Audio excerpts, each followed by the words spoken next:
जय जगन्नाथ। प्रिय मोर दर्शक मंडली, आज कथा अमृतधारा चैनल परिसर को मु आपण मानक समस्त को सुस्वागत निवेदन करुछि। आजिकार दिव्य कथा वस्तु आपण मानक निकटरे एक अमृत कथा वस्तु उपस्थापन करने पई जाउछि। निश्चित भाव रे आपण माने यहाकु श्रवण करिबा हेबे।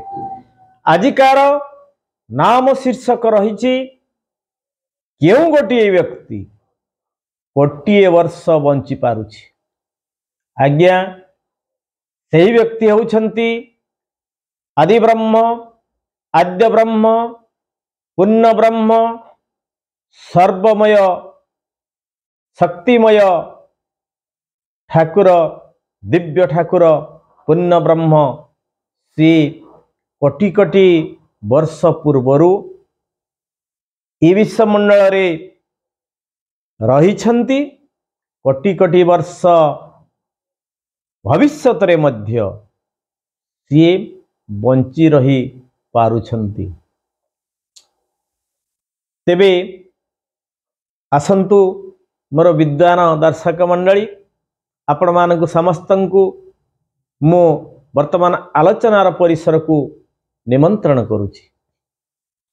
शास्त्रकार कहउछंती श्लोकार्धेन प्रवक्ष्यामि यदुक्तं ग्रंथकटिभिः ब्रह्म सत्यम जगत मिथ्या जीव ब्रह्मैव नापरः। शास्त्रकार कहिले हे मोर विद्वान मंडली, पंडित माने कोटि कोटि ग्रंथ को पाठ करी गोटे श्लोकर अर्धरे सिद्धांत निर्यास रखुछंती। से निर्यास हेउछि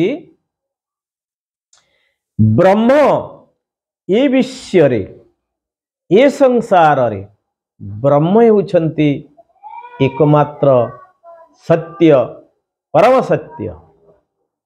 ब्रह्म व्यतीक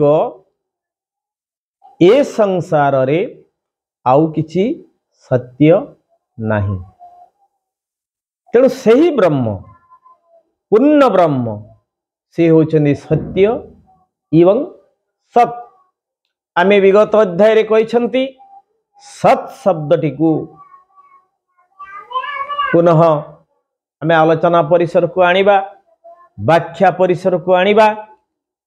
सत संघ, सत संघ लाभ एक कथाटी को पूर्व अध्याय रे आमे एक मधुर फल भाव रे व्याख्या करिसंती।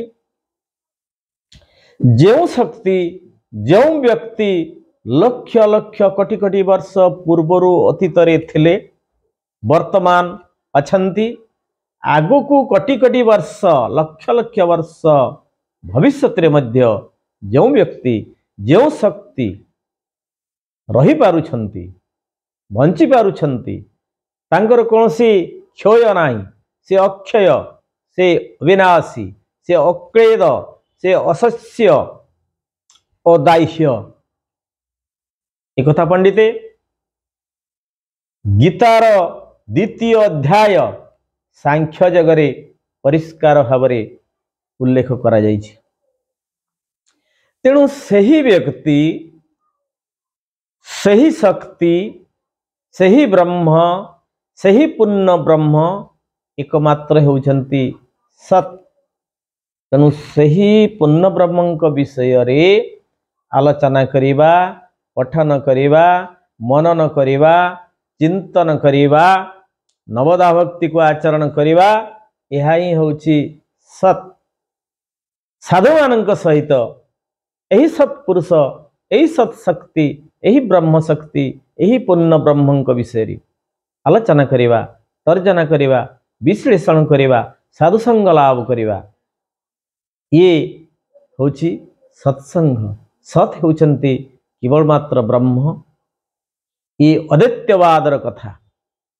अद्वैतवादर शास्त्रकार माने कहउछंती सर्वदा कहउछंती ब्रह्म केवलम सत्यम।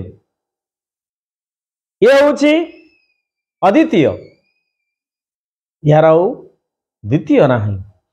तेबे पंडिते जो ब्रह्म शक्ति आज कोटि कोटि वर्ष अतीत रे बंची पारी छंती, कोटि कोटि वर्ष भविष्य रे बंची पारुछंती, सही ब्रह्ममय पुरुष, सही ब्रह्ममय ठाकुर, सही अद्वैत ठाकुर सी कोठी अछंती शास्त्रकार व्याख्या कले पंडिते से अछंती जीव देहरे, जीव र रूप ब्रह्मर रूप।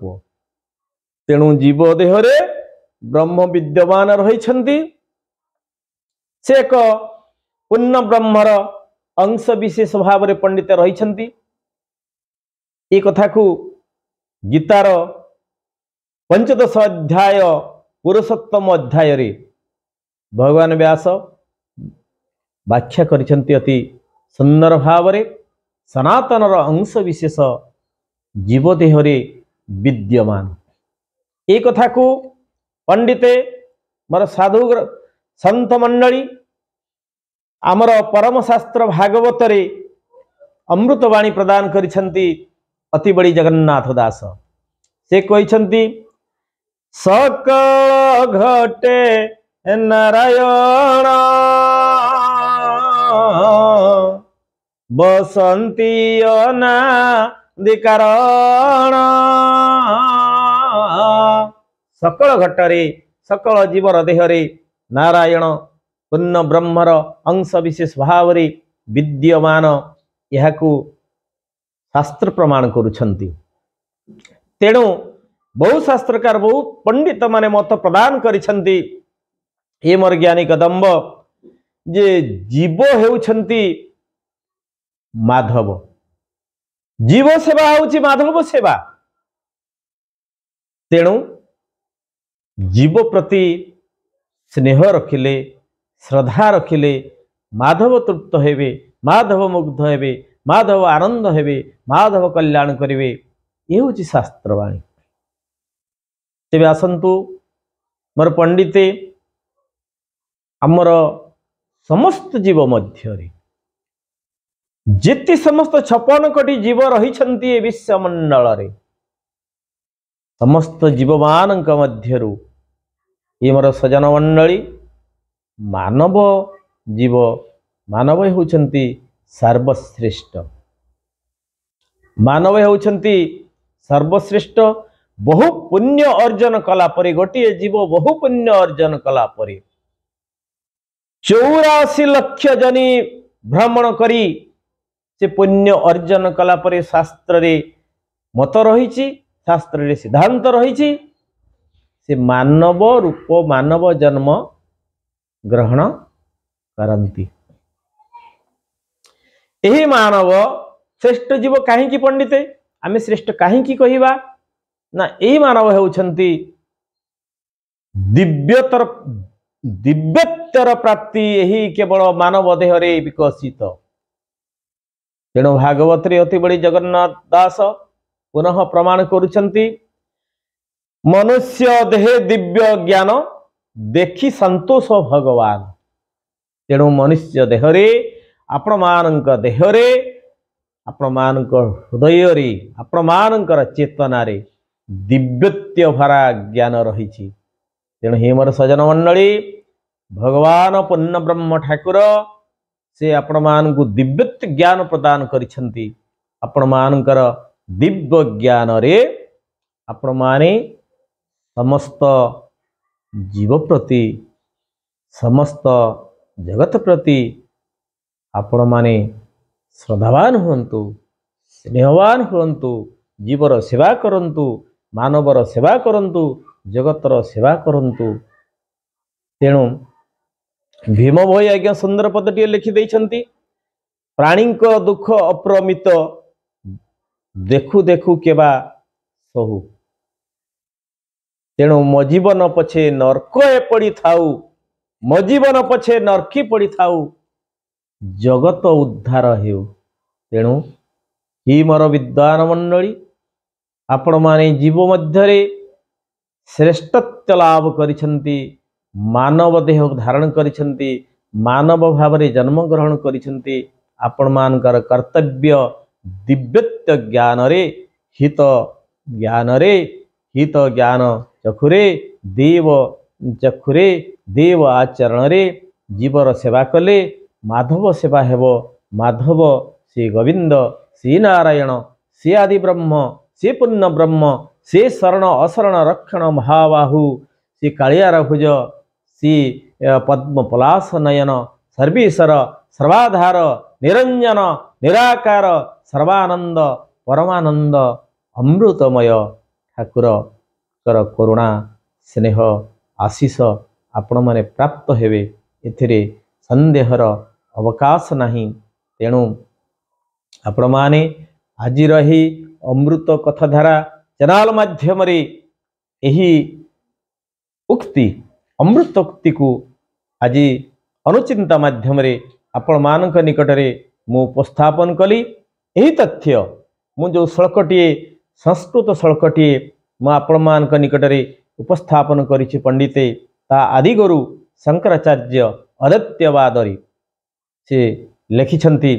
आपण से शास्त्र को पठन कले इस श्लोक पाइपरिवे यार अर्थ यार प्रमाण यार किंवदंती को जानी परिवे एवं आपण यही तथ्य को यही पवित्र तथ्य को मनन कले पठन कले श्रवण कले चिंतन कले प्रयोग कले विनियोग कले आपणकर परिवारर तथा आपणकर समाजर आपणकर देशर ई ओडिशावासीर भारतवासीर विश्ववासीर मंगल हेबो एथिरे कोनसी द्विमत नाही।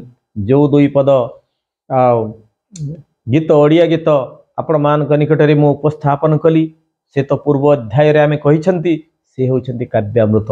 तेणु से काव्यामृत अति बड़ी जगन्नाथ दास परम शास्त्र भागवतरु मु उद्धृत करी आपण मानक निकटरे व्याख्या कली एवं अनुचिंता वाणी को उपस्थापन कली। तेणु सही परम पुरुष आदि पुरुष पूर्ण ब्रह्म नारायण सर्वशक्ति सही व्यक्ति ये जगत रे ये विश्वमंडल रे एकमात्र सी कोटिए वर्ष बंची पारुछंती। कोटिए नुहे आज्ञा भूल हो जीवो कोटि कोटि वर्ष अतीत से ही पूर्ण ब्रह्म थिले से व्यक्ति थिले से सर्वशक्तिमय व्यक्ति थिले एवं कोटि कोटि वर्ष लक्ष लक्ष वर्ष भविष्यत रे मध्य से शक्ति से व्यक्ति बंची रही पारुछंती। आपण मानकर देहरे मो देहरे सर्व जीवंक देहरे से विकसित से सदा सर्वदा वास करिछंती। आपण एही तथ्य को एही युक्ति को चिन्हंतु जानंतु विनियोग करंतु निश्चित भाव रे आपण मानकर मंगल हेबो विश्वर मंगल हेबो। आज मोर एही अनुचिंता को मो एठी रखुची। आपण माने एही तथ्य को निश्चित भाव रे मोर एही चैनल को कथा अमृतधारा चैनल को दया करी लाइक करिवे सब्सक्राइब करिवे एवं आपण मानकर आत्मीय सजन माननकु शेयर करिवे। आपण मानकर क्षुद्र साहाय्य बलरे मोर एही चैनल आगो को बढ़ी परिवो बोली मो आशा पोषण करुची। आपण माननकु निवेदन करुची। आपण मानकर सर्वकल्याण हेउ। जय जगन्नाथ।